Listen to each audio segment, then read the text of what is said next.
Welcome back to the Lift Free and Diet Hard podcast. I'm your host, Andrew Coates.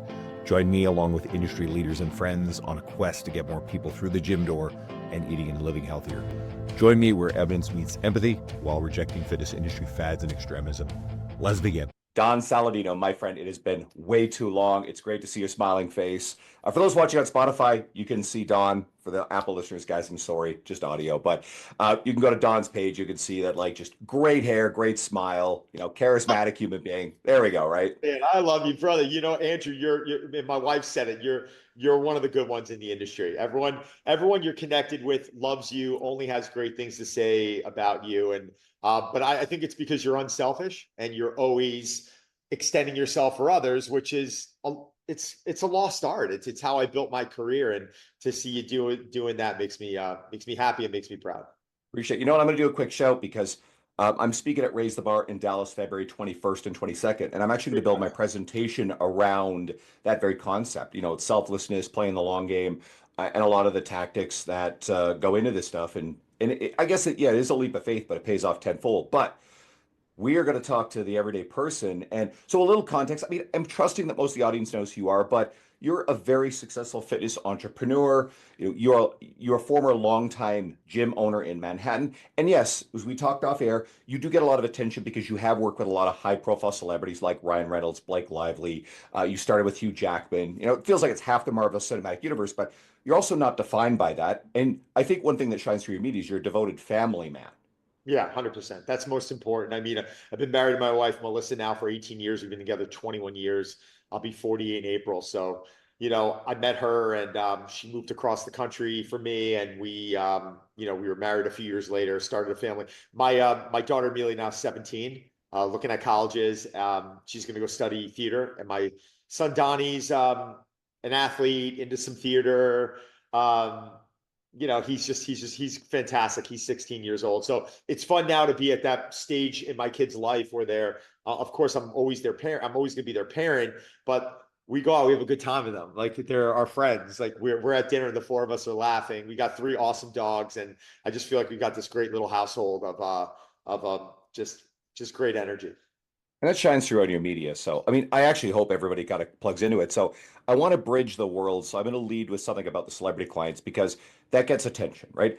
We see you talking about. There's a great quote here from Sebastian Stan that you posted recently. My number one goal, this is you about Sebastian. My number one goal for you is to has always been functionality and energy. And then there's a quote from David Harbour when he was preparing for Hellboy. He said, I did want to develop mainly power and strength. Now, we tend to think of, I think people get this idea of the shirtless selfie, and then, that's what these celebrities look like all the time. And then you get, all right, like celebrities, they have like more time, maybe more resources in theory to get in shape. But the reality is, like, you've got your celebrity, clients talking about things that we would train our everyday people. So is training those type of clients any different than how you would train everybody else? What really matters? No, it's a great question. I try and almost change a lot of their ways of thinking in the sense of, and let me back up for a second. The celebrity world, what people don't realize is that when someone gets into great shape, like Brad Pitt, who I've not worked with, Brad Pitt gets ready for, everyone talks about Brad Pitt Fight Club, or Brad Pitt Troy. There's a reason why he trains to look like that for that role. And then does he fall out of shape?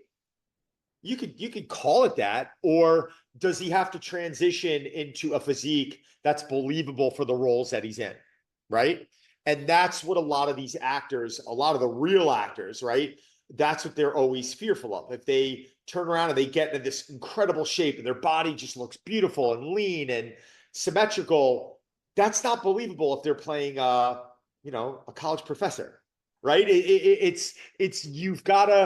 They've got to be able to adapt, and they've got to be able to acclimate. So I always had this line that I would say is, I want you 2 weeks out, 2 to 3 weeks out, 365 days a year. And what does that mean? When you say like you're 4 weeks out, you're 3 weeks out, you're 2 weeks out, that was like a bodybuilding term for being ready for the stage. And it was just a cute way that I would put it with them, where if they had to be on the cover of Muscle and Fitness or Men's Health, I want you 2 to 3 weeks out of us being able to make adjustments where you can slide into that cover and look like a very in shape person. And the reason why I would put it that way is that I wanted them to stay healthy. Now, we all know that, you and I know that just because someone looks aesthetically pleasing doesn't mean they're healthy. I start internally. I want to make sure that their blood work is good. I want to make sure that things are firing the way they need to be firing hormonally. I am not a doctor, but I work with people like Dr. Gabrielle Line, Dr. Dwayne Jackson, who I value their opinion deeply. Gabrielle Line's probably one of my best friends. So to see the value that she brings to the equation is incredible. Now, I believe that if we're training and we're moving properly and we're eating a balanced diet, and guess what? Going out and having fun, maybe having a drink once in a while, if that's what you want to do, or having pizza or having ice cream and not abusing it. A lot of these people that I work with stay in a really good place all year long, where sometimes the role might require them to put on body fat. It happens sometimes, right? Liev Schreiber came to me after one of the Ray Donovans, and he had to get ready for a movie called Chuck. It was the Chuck Wepner story, which was technically where Stallone got the Rocky story from, right? Chuck Wepner was the boxer that Rocky was based off of.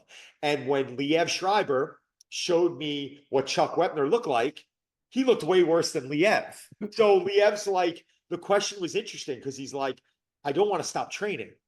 I feel good. I enjoy boxing, which is he didn't do with me, he did with his other trainers. And I want to continue to resist it, to weight train. I want to continue to feel good. What do I do? So yeah, maybe we start transitioning his workouts a little bit differently.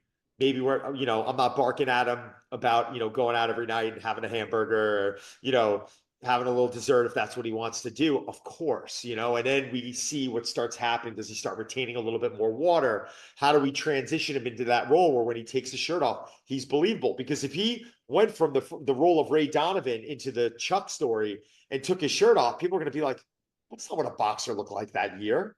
Like, no way. Like, then no boxer looked like that year. So it's interesting when preparing these people for these roles, because the one thing that's never going to change is energy and functionality.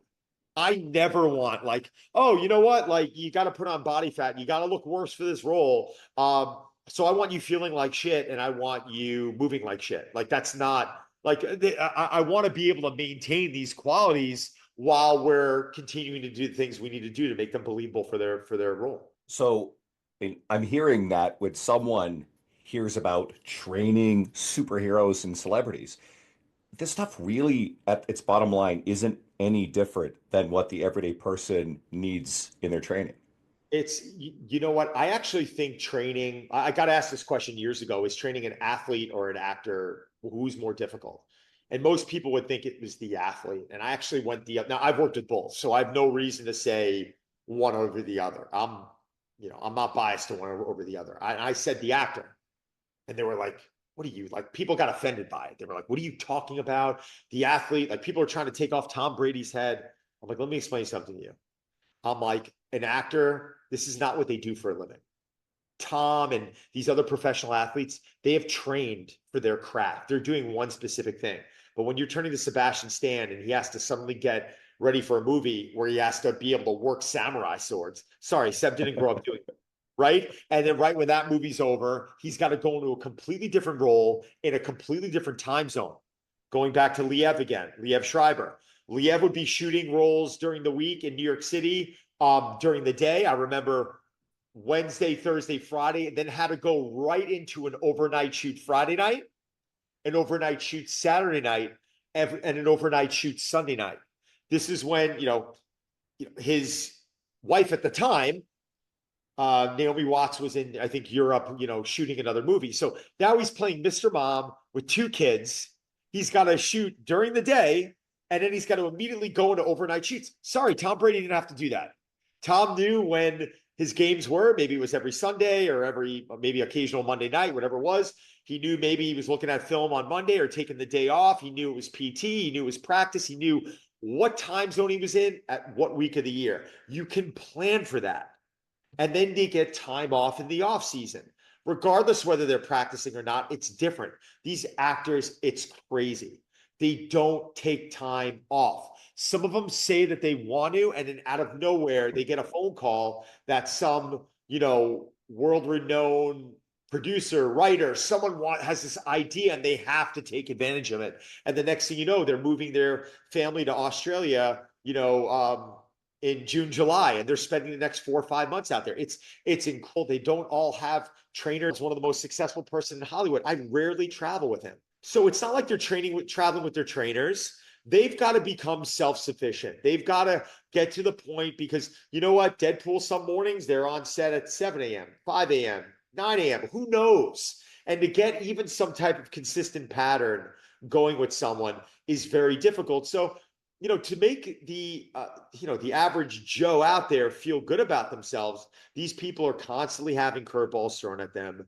Just because they're making a lot of money in a movie doesn't mean they have these luxuries that, do they all have chefs? I'll tell you right now, I don't know if I'm working with any actor that has a chef right now. Like a lot of them are doing meal prep services, which a lot of us, I can afford. I do it. And, there's so much volatility in their schedule that I think the thing that I teach them to do is become malleable. And I'll kick it back to you. Just one last point I want to make. It was the right before the new year, which was very recent. I got on the phone with a friend of mine who's a Secret Service agent, and I said to her, and I said, "Listen, last year, how many days did you wake up and say to yourself, no problem? I got this is She's got a child, she's got a husband, she's got a job, she's constantly on the radio, TV, whatever it is. How many days you wake up and you feel fantastic and just felt like you had control of your schedule?" And she started laughing. And she's like, "None." It's like, and I started, but does that sound extreme? Yeah, maybe it's a little extreme. And that's our goal for this year, is to get her feeling better more days. But there was always a level of stress. She's, a new mom is going to be up with their child a lot at night, and then suddenly she's got to go to work, and then suddenly she's trying to train, and then out of nowhere she's got to hop on a plane and go to Texas to cover some story or whatever it is. It's very challenging. So what I try and teach everyone is how to be malleable and how to deal with those days where things aren't perfect. It's so easy when you're home and you're able to sleep in and you're like, "Oh, I've got nothing today." That's when it's easy. How do we deal with the other days? It sounds like it dispels the myth that I think people build up in their minds about how easy and all the advantages these celebrities have. And let's not, some of them definitely have access to a lot of money, and they certainly have access to certain resources, but it's not this free, every day is stress free. You have all this abundance of time. You can work out for 4 or 5 hours, which is ridiculous anyway. It's a cop out. It's a cop out from a lot of people because guess what? They can take off, a lot of them. A lot of them can call into their firm and say that they're sick. I was with Ryan last year um, in London, and the week I got out there, he had walking pneumonia. He had walking pneumonia. Like he's not going to be able to take off. Like, what do you think? He's going on Deadpool set saying, "Guys, I'm sick. Like, I got to stay in bed." Like, what are you out of your mind? Do you know the amount of money that production company is going to lose, that Marvel's going to lose if they have to take off 3, 4, 5, 6 days? Like, what are people talking about? No one's thinking. Like, they're all making assumptions based off of the fact that they're in the limelight. When these actors get sick, they're not taking off. Maybe COVID and certain things that, yes, they have to. But if someone wakes up and they're exhausted and they got pus coming out of their nose and their throat sore, you think they're turning around and they feel like complete crap? You think they're turning around saying, "Let me call in sick"? Like, what are you serious? Like, no, that's not what happens. So I think over the last, I've been coaching now for 26 years. I took my first celebrity on 18 years ago. There's not too many besides Gunnar Peterson. I can't name anyone who's worked with more. And I can tell you that I developed a respect for them years ago because I had to see how grueling these schedules were. And don't even get me into theater when they're on Broadway. That to me is one of the most grueling. I mean, one of the most grueling things I've seen. Theater is just it's insane. So no, I think there's a big misconception out there with I think how a lot of these people live their day to day. We'll see if I can ask Mark Fisher about it. I had dinner with him at, actually, it was me and Mark were speaking at Luca Hosevar's Vigor Summit, and so I hadn't seen Mark in a few years, and he's a great friend. So we sat down and had dinner. So he'll be on this podcast in February, and he's got a history in that world. So who knows? We'll see if that comes up. Okay, little pivot. I stand by the statement. I think you're the grittiest person I know. I think you Thank just like you embody grit. So you. people will see, hey, celebrity trainer, Hugh Jackman, starting with Hugh Jackman, Ryan Reynolds, Blake, all the other names you said. And then, they probably have seen on your media the barn. You have this beautiful two-story gym that you've made. You have this beautiful life, right? But they may have missed the stories about early mornings on the subway for all these years. And you've told the story about the economic downturn, 2008, 2009, how in order to never not lay off a single person, you personally guaranteed $1 million of personal training. I mean, there's grit and determination. So people don't see this. Where does this come from? Like, is this something that, family culture value? Is this something that you just like developed Yeah, along the way? I think it was two things that happened. I come from a catering background.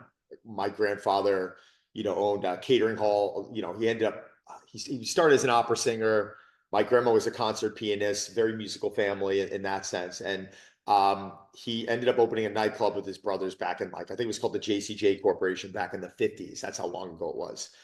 He then lost his son in 1973 to myoblastic lymphoma. He was 16 years old. This was my mom's younger brother, who I was named after, Don. And I think he went into a little bit of a tailspin naturally. You lose your oldest son, and that's, God, it's a nightmare for anyone. But I think 2 or 3 years later, they ended up opening a catering hall in Long Island, where my grandfather, as an Italian, opera singer, became the first kosher and non-kosher caterer on Long Island.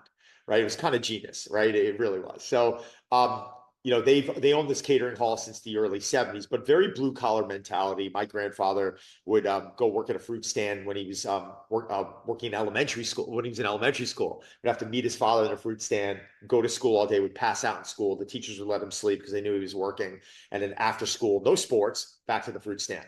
So it was this very aggressive work mentality. Even when you sit with my grandfather and watch him eat a meal, to the day he died, he was eating, I had dinner with him a week before he passed, and he was like shoveling food in. I remember early on asking him, Grandpa, slow down, chew your food. And he stopped. He looked at me, he goes, you know what the problem is? He goes, I've had this my whole life. He goes, my family was so poor growing up. I had two brothers, and the only ones that would get seconds who would finish their food first. So there wasn't enough seconds to go around. So it'd be a race to eat, and then whoever got second, first come, first serve. So my grandfather lived to be in his mid 80s. One of my mentors, just an incredible person. But I think watching that mentality early on, I think coupling that with, I had a bad hearing problem and starting problem in the second grade. I had to have surgery. Something I really struggled with. It was really at the time I was looking at it like I was, deformed. Now I look at it as it was the biggest blessing in my life. If you wanted to go back to the future type of thing and you wanted to, fix it, I'd be like, no, don't touch that. I think that those moments were exactly what defined me today. And I think that's what gave me that work ethic. So, I think, yeah, I was 12 years old working in a catering hall in a tuxedo, 12. And I remember trying to prove to my grandfather and uncle and my dad that I was the fastest sweeper. Like I wanted to, or that I could carry the stuff the older guys were able to carry. And then I was accepted, and I was doing the crazy jobs. Like they put me up on a ladder 20 feet off the ground, and I was so small, they would tie napkins around my elbows and my knees, and I'd be in this crawl space crawling. There was so much dust up there, and I'd have to take the lights and shine them on the tables, because the tables at every party would be repositioned. Could have fallen off and killed myself. No one looked at it back then. They were like, put little Don up there. He can do it, right? Everyone else is too big. So I was 13, 14, 15 years old, working in a catering hall, going in with my dad on weekends, unless I had a game, and working till from 10 a.m. to 3 in the morning. I'd go from 10 a.m. to 3 in the morning. I'd be working kosher parties, on a Friday or Saturday morning, 2, 3 in the morning, as a 14, 15-year-old, witnessing this stuff. And I think at an early age, I really understood work and diffusing situations. When you're in a catering hall watching 2,500 people in one night, you know, the stuff that we saw was, excuse my language, completely fucked up. I mean, I saw a gun pulled on my father. You know, I remember walking into a banquet staff room. There was an orgy going on. You know, this is crazy. No, no, no, crazy stuff. I mean, think about as a young kid watching this, fights breaking out, different parties, crazy stuff could go on and on. People would just be sitting there with their jaw to their floor. And I would always watch my father be able to diffuse these situations. He was a master at it. But this is again coming back to this whole work ethic. I'm working maintenance one year, and my grandfather calls me in the bathroom, and he's like, the toilet's clogged. I'm like, yeah, Grandpa, I've been trying to plunge it. It won't. I think we have to call someone. He rolls up his sleeve, takes his bare hands, shoves it in the toilet, and he pulls out a bloody tampon, and he's holding it in his hand. And I looked at him. I think I might have been 13, 14 years old, and I was like, oh. And he's like, bullshit, bullshit, and he's squeezing it. He's like, don't ever let me hear you fucking say that again. Do you understand? You are here to work. You're here to get your hands dirty and get it done. And I don't want you to flinch ever again. Do you understand? And I said, Grandpa, I understand. And then he would test me. The group would be in the sewer trying to unclog it, snaking it. He'd be like, get in. Fuck. Right. Don, the asphalt was just laid in the parking lot. We're going to save money on the sealant. Run to Velvet Top, pick up all the sealant. And you and Izzy are going to lay it all down. I'm like, Grandpa, that's the size of like 2 football fields. He's like, I don't give a shit. Go do it. Don, go to my house, empty my pool. I'm like, what? He's like, he would throw stuff at me and he'd be like, go get it done.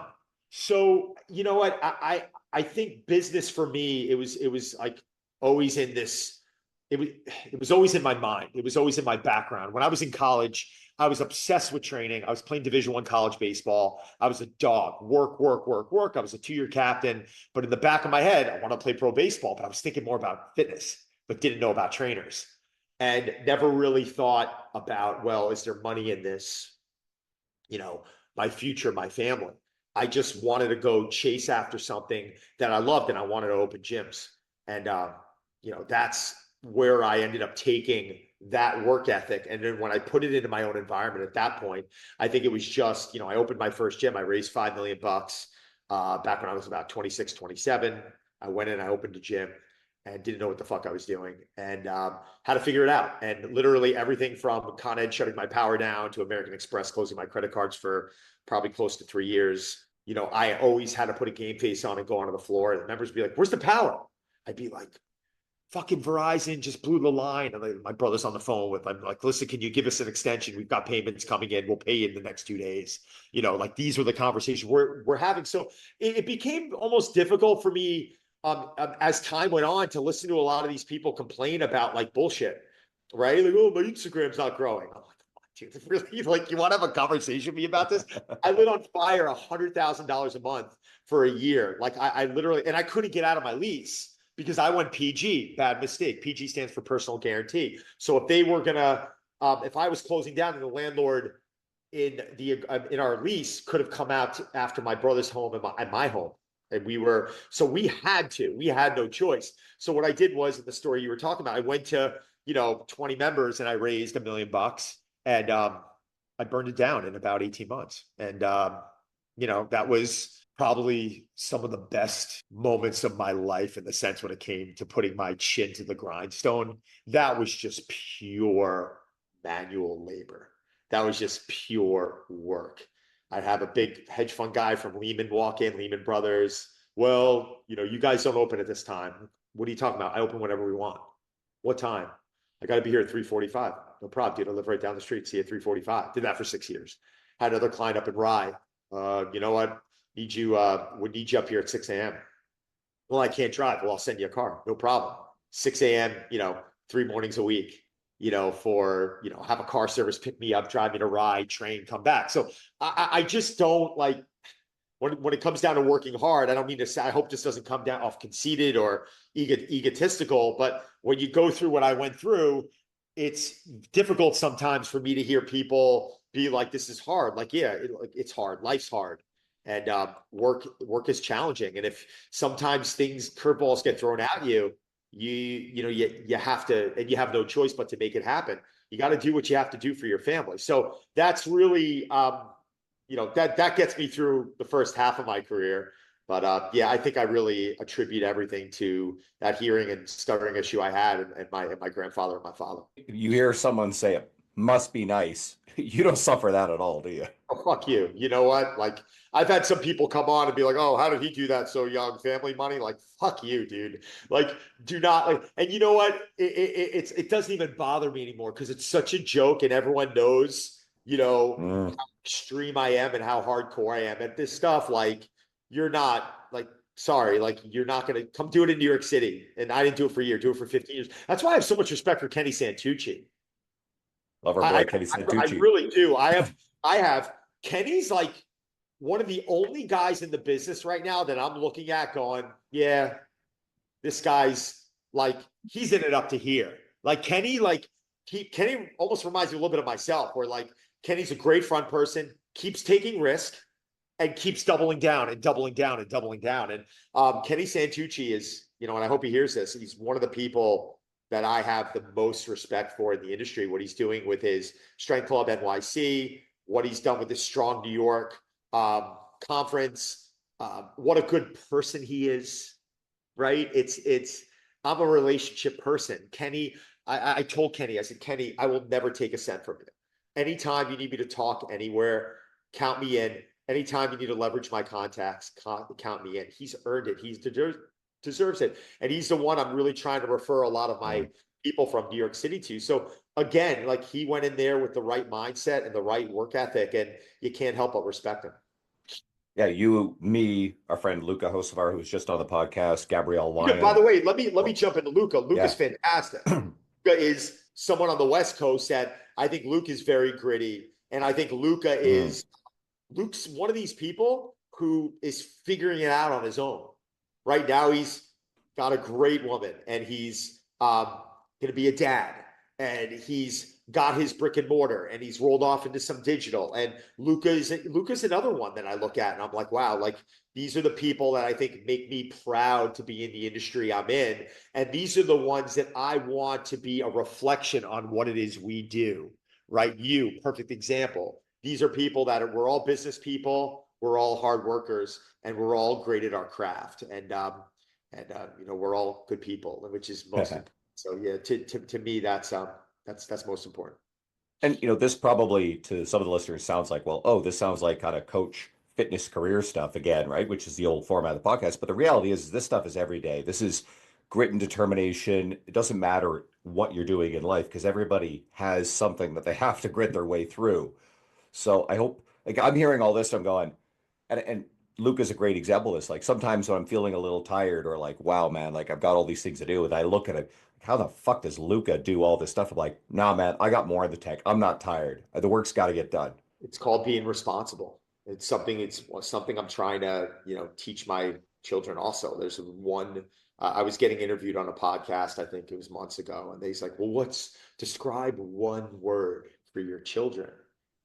And listen, put love aside. Come on, man. I love my kids more than anything. When you become a parent, you understand what it really means to love something more than yourself, right? Like, if this is my children, I would take a bullet for you. I would. Um, but the word was accountability. And when I said that, the person kind of like looked at me like, you mean not love? I'm like, save that shit. We all know love's in there. We know, but like my love will always be there. But me holding my children accountable, that's love. That's showing them love. That's showing them that why am I holding them accountable? Why was I, on my son about not bringing out the garbage the other day, or my daughter about not doing the dishes? Do you think I want to do that after a long day? Do you want to think I want to sit there and reprimand them? No. I have a great relationship with them. They're great kids. Why do I want to do that? That word accountability is so important. As a parent, it is my job to help mold them into being able to one day say, I'm always here for you. Anything you need, but now it's your turn. And I want to make sure that when they go off into the real world, when my daughter goes off to college next year, that she knows how to stand on her own 2 feet. But she knows she can call dad, and I'll be in a car or on a plane to go help her. God forbid anything happens. But I need my children to be able to stand on their own 2 feet. That's going to come through accountability. Relationships are massive for you. It shines through all your media, everything you've been talking about here. And I was going to actually ask about this. So, how do you strike that balance between, because you're grit and determination, you're the guy who is when you're traveling. you're getting your cardio in. It's a non-negotiable. You do your zone two. And I just had Alyssa Olenek on with an episode about zone two if people want to hear it. But then there's like all the family stuff. Like, does your dedication to your fitness, does it sometimes mean trade-offs, or is it actually something that enhances your ability to be there for everybody? Yeah, it's obviously family comes first no matter what, but I prioritize my fitness over, no, I'm getting my workout in. Like when I go to Disney, if I take the kids to Disney, I'll get up at 4 or 5 in the morning. I don't miss.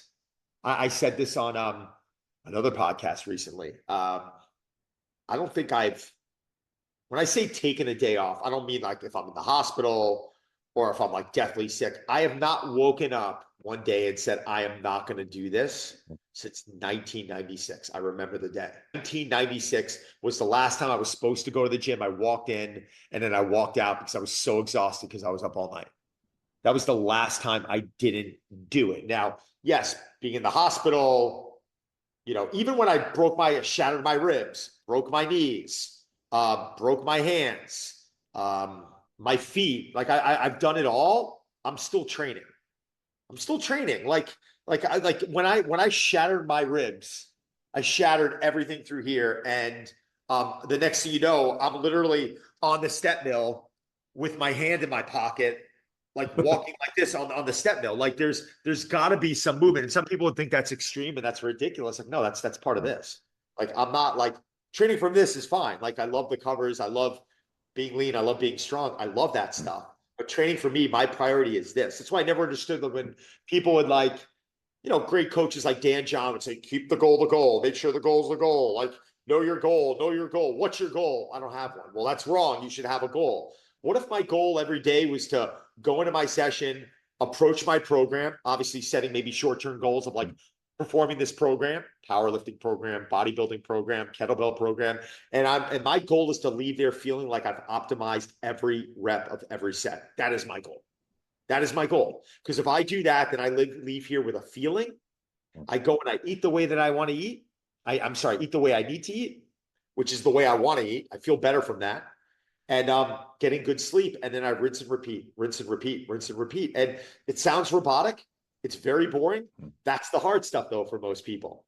The hard stuff is not jumping in my cold plunge right now or jumping in the sauna. Do something that's hard. Challenge yourself. That's not hard. That's easy. Anyone can force themselves to go in that. Doing the hard stuff is like waking up when you're a little tired and saying to yourself, I could sleep. My body would be better off. But mentally, for me to go and do this right now, I have to do this. I have a 10-hour golf channel shoot today, and I'm still going to get up at 4 in the morning, and I'm still going to get my own workout in, even though I'm going to be working out all day. It's not the same.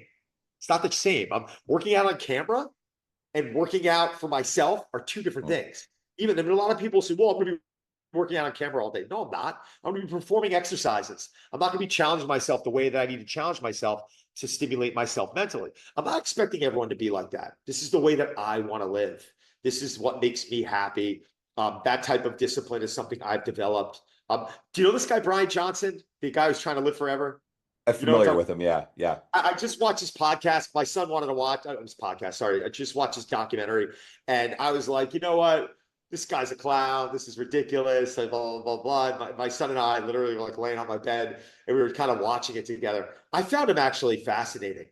I found him fascinating because he makes a little bit of a joke of his lifestyle. I was blown away about how many people were bashing him. The women of The View were hopping on saying, get a life, live a little bit. This guy's living the way he wants to live. How can anyone turn to him and say, live a little bit? This guy's trying to push the envelope. He's trying to challenge himself to see what can be done with the human, with the human body, call it what you want, with longevity. He's trying to push that envelope. Now, doctors were coming on and they were saying, well, it's not science and it's not backed. I don't know. Like, does the guy get hit by a car in 10 years? Does the guy end up living to be 150? But he's living. These are the things that makes him happy. These are the things that he wants to do. He's interested. He's passionate about this. And for me, that's what I respected. And he turned around and I was laughing because he was talking about, he was going on a dating app and he was talking about, he normally, anytime he'd go date a woman, he'd send a list of 10 things on why they should not date him. And I was laughing. No, seriously, because he's like, listen, I am very, very like obsessive compulsive. I'm living this lifestyle, everything. It's like Groundhog Day. Wakes up, tests his temperature with his ears, stands in front of a specific light, goes through his morning routine, goes downstairs, eats breakfast, trains, blue light. He spends 4 hours every morning going through this routine, blood work, treatments, on and on and on. Not the way most people want to live, but that's the way that he wants to live.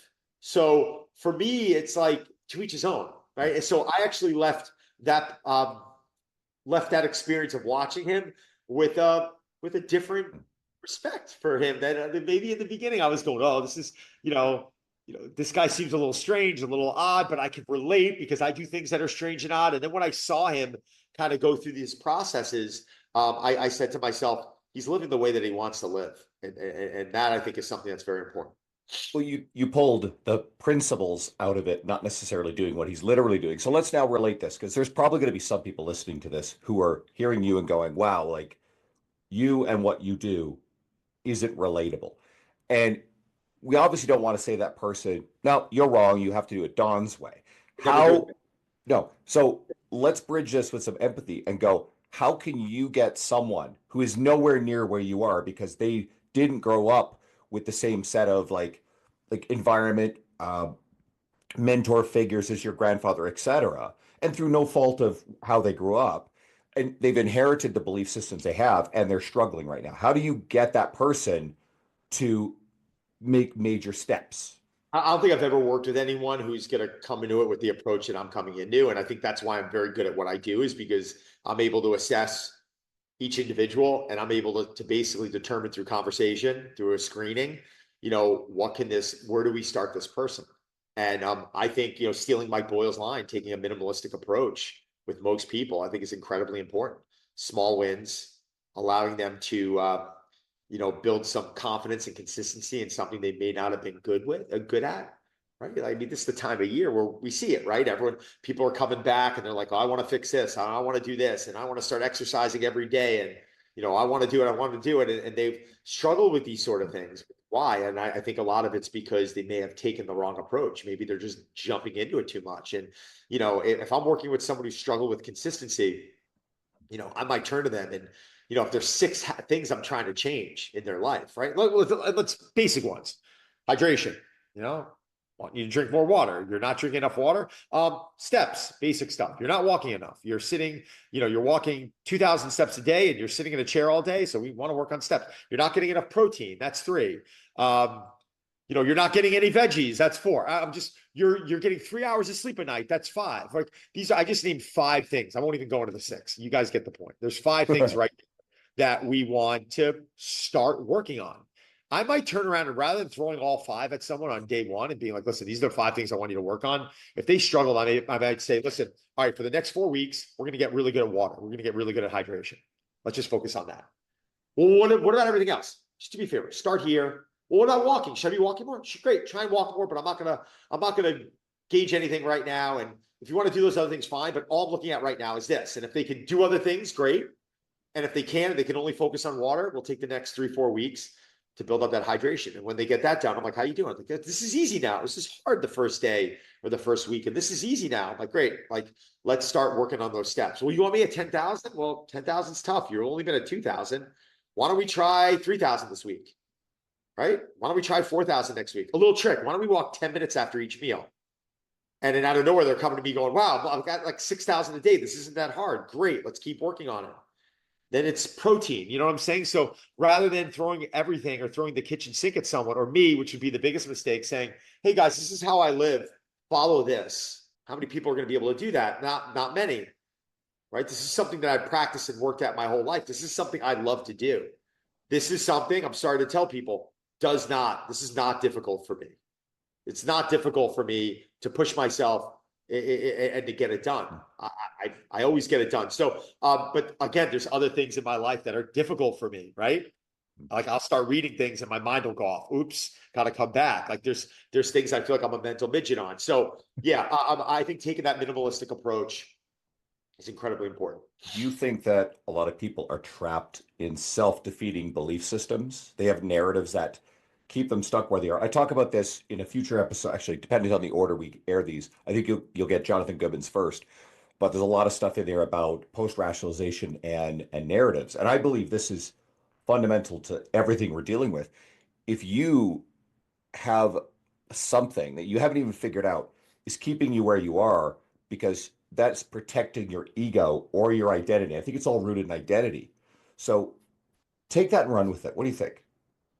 Well, I think your question was about more what did you say? Self-defeat? Self-defeating belief systems. Self-defeating belief systems. I heard it recently. One of my challengers in my group, the woman had one of her most consistent months, and what she's saying is, she goes, "Yeah, but I was like half-assing the workouts," and I was like, "God, I'm like, look at you, like it's the first month you've completed, and you're pointing at the negative. Like, why? Like why? Like, and I'll tell people, I'm like, on a day where you go in and you're not feeling like doing it, dog it. Seriously, like that's go in and go through the motions, half-ass it. I don't care. Just go do it because in time, this is going to become habit. And in time, this is going to be something that's as routine as brushing your teeth, drinking water, and eating a meal. We need these things, right?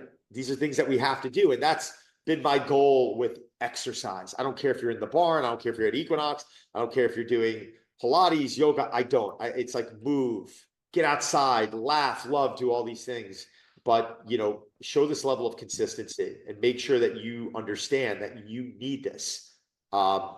As much mentally as you do physically. Little story here, and I've got a client, and if she's listening to this, she'll appreciate this because she's dynamite. She's trying really hard, but I know there are also some beliefs in there that are keeping her stuck. And we've worked through this stuff. So we'd have gym workouts planned, and she's struggling to go in and get them, right? And so then we work out, okay, well, if you can't make it to the gyms, she'd fucking show up this goddamn gym in the small town, and then the power is out. It's not even open half the time, which is ridiculous, right? Totally beyond her control. So we need something that she will do if the gym either like work runs late, she can't get there, etc. So she'll say, okay, well, we'll go for a walk, right? And so for a while, what was happening is she's missing all of her workouts, but she's going for walks, but she's walking the dog. And what I realized was, and she also struggles with doing things for herself, feeling like she's worth doing good things for herself. So one day, and we've got a good relationship, so I could call her on her shit sometimes. And I said to her, you know, she's feeling good about the fact she's going for these walks, and it's not to defeat the feeling good. Don't take this wrong way, anybody. But I point out to her, it's like, are you doing that for you, or are you doing that because you're doing it for the dog? And I said, you're not doing this for you. You're doing it because you're showing up for the dog.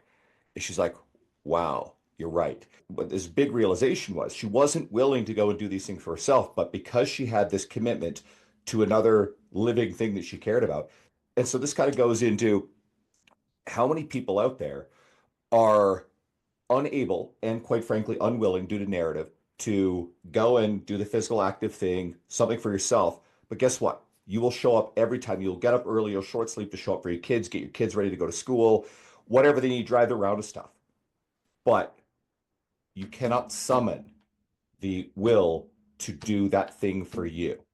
And I want just to get people to start thinking about that, going, okay, is that a narrative you have? Are you worth if you don't believe you're worth doing it, well, I don't have a quick answer here, but like you got to change that. Right? Everybody's worth doing it for yourself. You know what? Dog it. That's why I say dog it. Like I think it really. I think the first thing is just showing up. Like I'm not interested in optimization for most people, right? Even though I am for myself. Like very few people are Yeah. coming. They're like, I want to be optimal. Like when someone says that, I'm like, well, understand what you're saying here. Like saying optimal means like that's something I've been chasing and I'm not optimal, right? It's looking for optimization means you're going to live a specific lifestyle. Like, is that what you want, or do you want to feel better, look better naked, move better, sleep better, just be happier? I think these are all things that most people do want. So, but I think in achieving that, these things need to be practiced, right? Like you want to get better at the pull up, better start doing pull-ups. It's like, and is once a week enough? No. You want to work on a foreign language? You want to get good at a foreign language? You better start doing that every day. You want to start getting good at the guitar? You better start practicing it every day. It's no different with this stuff. It's you want to start developing discipline. It needs to be practiced because motivation is not always going to be there. Like, am I always motivated? Am I waking up like, yes, I can't wait? No, but my discipline, phenomenal, right? Motivation, like anyone else, it's going to be up and down. But the discipline is what needs to be practiced. On the times when I don't feel like doing cardio, I think of you. Don comes to mind. I see I love Don, it. like talking about on your media, going, "Hey, like I'm traveling. I mean, I'm flying around different, like, whether it's training clients or podcasts or whatever the business stuff you're doing. It's like getting my cardio in. It's like, and I remember that, and that becomes a sort of like mantra and avatar for me to go. I've got another gear I can tap into Right. because people around me are proof of it. So anybody listening to this, I bet you there are people who probably heard like, okay, well, I can't relate to Don because Don's functioning at this level. I think there will be people who can. But here's the point. Don't necessarily worry about trying to be Don on every explicit level, but Totally. can you find a new gear and go, wait a minute, this guy was capable of all this stuff. I've at least got some more for now. Dog it Guys, for a little it's while. the irony of it. Like I live a certain way and I've attracted the people that I've attracted and I work with the people I work with because they see the way that I live. I never, with any of them, come in with what I do. Hmm. I don't. Why I'm great at what I do is I can look at each individual and say, this is what you need. This is what we have to do to prepare for this. And some are more extreme than others. So, I think, if anyone's going to look at this and think for a second that, wait, hold on a second. Got it. It's not on your headphone. It's not on your headphone. Sorry, just put that up. We're good. We're What a good. podcast. Start hearing your music. It's awesome. But if yeah, I've never taken that approach with anyone, and that's not I would be out of business. I would not have a community. Why I'm good at what I do is because every single person I've ever worked with, I explain it like this: uh, they're given a puzzle, and I just help them figure out the puzzle. And I'm very good at helping them figure out the puzzle. How much can someone attention span allow them to commit to this, right? It's someone calls me up and they're like, every time I hit 20 minutes on the workout, I want to leave. And I'm building them the best 18-minute workout, right? It's what, and that is good enough. And that is what health and wellness is to me. That's part of what, part of how we need to approach it. We don't need to approach it in this mindset of, well, do what I'm doing, which is what most influencers do. A coach is going to help you figure out that puzzle. So, and we talked about the celebrities early on, but they're a tiny fraction of what you do. You have massive communities of everyday people who are doing your Guys, programs, your yeah, challenges. anyone listening to me right, right, Yeah. right now? I like this week. I think I've had. Well, what are we on right now? It's Tuesday. Last week was a holiday week, but a typical week, maybe I do two sessions, Hmm. two two sessions. Like, what is that? Like Yeah. two 1 hour sessions, or maybe a couple of virtual calls.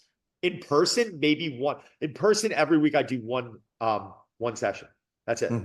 One in Yeah. person session, and I do some virtual. Everything else is my online community. Everything Yeah. else are the brands I work with and the companies I'm partners in. And I'm writing a book right now that which is great. Or we just signed a deal with Countryman Press. Ryan Reynolds is writing the forward. Charles Mhm. Thorpe is my ghostwriter. I partnered with him. He's a friend of mine for 15 years, writer for Rolling Stone magazine, Men's Health, Men's Journal, Men's Fitness. He's known my voice for a while. So the book is going to be called Super Strong, self-improvement book, and it should be out end of this year, early next year. Super excited about that. I've got a podcast right now, Joanna and Chip Gaines from the Magnolia Network. Right. They are producing my own podcast. We just shot episode 1 in Waco, Texas. They have an incredibly successful business, and we become very close. And we just shot the pilot out there, and now we're going to start rolling out these episodes. And again, I partnered up with them because they're incredible people. They've got an incredible network, and they've got a team that can now help produce and distribute this, where I'm able to come in and do what it is I need to focus on. So that's something that's taken me years to understand. That's a lot of times it's good to partner up with people, right? It adds value to it. So I've got a lot of projects, and but no matter what, I'll always be a coach at heart. I love it. I look up to you. Obviously, you've been a great mentor and friend to me. So thank you. It's why I want to share you. Everybody can follow you at Don Saladino on Instagram. You're like our buddy Luca. You actually get your own name, right? There's just like you were the first one, which is super cool.